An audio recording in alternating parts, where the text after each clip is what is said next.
কি ঘুম থেকে উঠতে ইচ্ছা করে না? স্বপ্নে কারে দেখতেছিলা? মাহফুজা ভাবিকে? প্রতিদিন যখন অফিসে যাও সে তো তখনই বাজার করে বাসায় ফিরে, তখন তো তাকে দেখো, এই দেখে স্বাদ মিটে না? আরে না, এত মানুষ থাকতে হবে মাহফুজা ভাবিলে কেন সবটা দেখবো? এই ওঠো ওঠো ওঠো, ফ্রেশ হবা, ওঠো।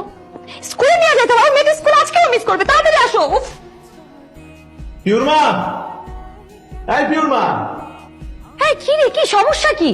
সকাল সকাল এরকম সারের মতো করে চিল্লাইতেছো কেন? আর তোমাকে না বলছি পিওর মা পিওর মা পিওর মা বলবে না আমাকে?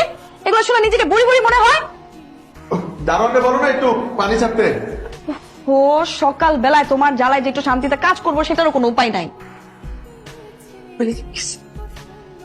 আসসালামু আলাইকুম ভাবি। ওয়ালাইকুম আসসালাম। আজকে কিন্তু ভাই আপনাকে অনেক হ্যান্ডসাম লাগছে। আজকে আপনাকেও দেখতে সুন্দর লাগছে। কি যে বলেন ভাই, আমি যাই। বাবা তুমি এই আন্টির সাথে কথা বলছো কেন? নানা তোমাকে এই আন্টির সাথে কথা বলতে নিষেধ করেছে। দাঁড়াও, মা আমাকে নিতে আসলে আমি মাম্মাকে সব বলে দিব। না না মা, মাম্মাকে সব বলতে হয়? তাহলে আমাকে আইসক্রিম কিনে দাও। ওরে বাবা রে, নিজের বাপে ব্ল্যাকমেল করতেছস? ঠিক আছে, না দিতে চাইলে না আমি মাম্মাকে আমার সব বলে দিব। না না না না, ঠিক আছে।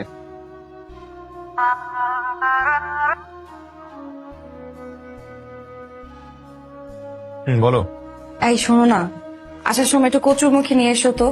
মা না কচুরমুখী খাইতে চাইছিল। আচ্ছা ঠিক আছে, নিয়ে আসবো। এই শোনো না, আরেকটা কথা, ওই দেখো তো ইলিশ মাছ পাওয়া যায় কিনা, মানে তোমার কাছে টাকা কি আছে? ইলিশের যে দাম। না টাকা হবে, অসুবিধা নেই, আনবো। আচ্ছা শোনো না, হ্যাঁ বলো, শুনছি। তুমি কি করো? আমি আমি ভ্যারেন্ডা ভাজি, আপনি রাখেন আপনার ফাঁকি বাজি। প্রেমে হাল্লা বাদ দিয়ে মন দিয়ে অফিসে কাজ করো।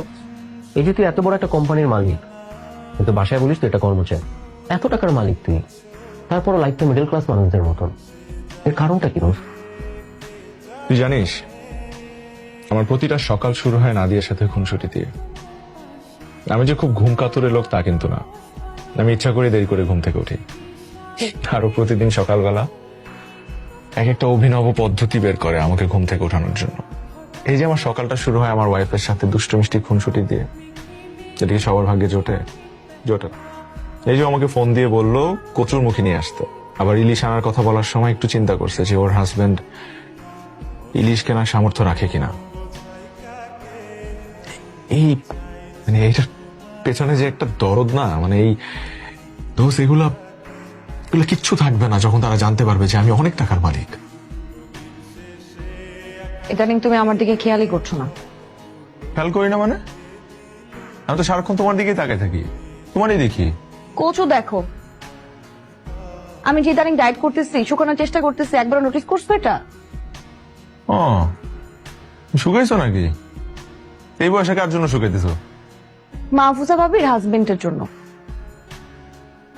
আচ্ছা সরি সরি।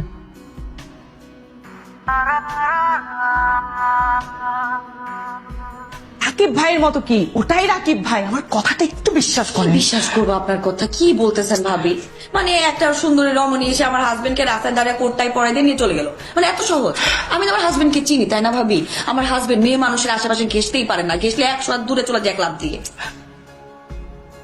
তুমি কি সবসময় অফিসে রিক্সা করে যাও না? ওই অফিসের একটা আছে, ওই মাইক্রো নন এসি স্টাফদের আনা নেওয়ার জন্য।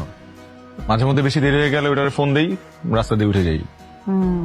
সুন্দরী মেয়েরাও আসে না?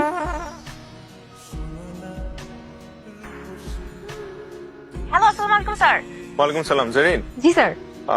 শোনেন, একটা কাজ করেন, আজকে আমাকে নিতে আসতে হবে না, আমি আমার মতো চলে আসতেছি, আপনারা আপনাদের মতো চলে যান। ওকে স্যার, ওকে। এক্সকিউজ মি, আমি মিস্টার রাকিবের সাথে দেখা করতে আসছি। আমি মিসেস রাকিব। ও শিওর ম্যাম। উনি কি আছেন? ভাবি আপনি এখানে? ও ভাইয়া, আসসালামু আলাইকুম। কি মনে করে? এই আসলাম আর কি রাকিবের সাথে দেখা করতে। আর রাকিবের সাথে? ও আছে, অ্যাকাউন্ট রুমের দিকে আছে। ভাবে আপনি একটু ওয়েট করেন, আমি দেখছি। আপনি তো রাকিবের সাথে দেখা করবেন, আমার সাথে আর দেখা করবেন না। কিছু বলেন না ভাইয়া। আসেন মা, চলো। এমনি ভালো আছেন তো? আমি ভালো আছি। আচ্ছা মা। ভূত দেখছিস নাকি? আরে তার থেকেও সিরিয়াস, ভাবি আসছে।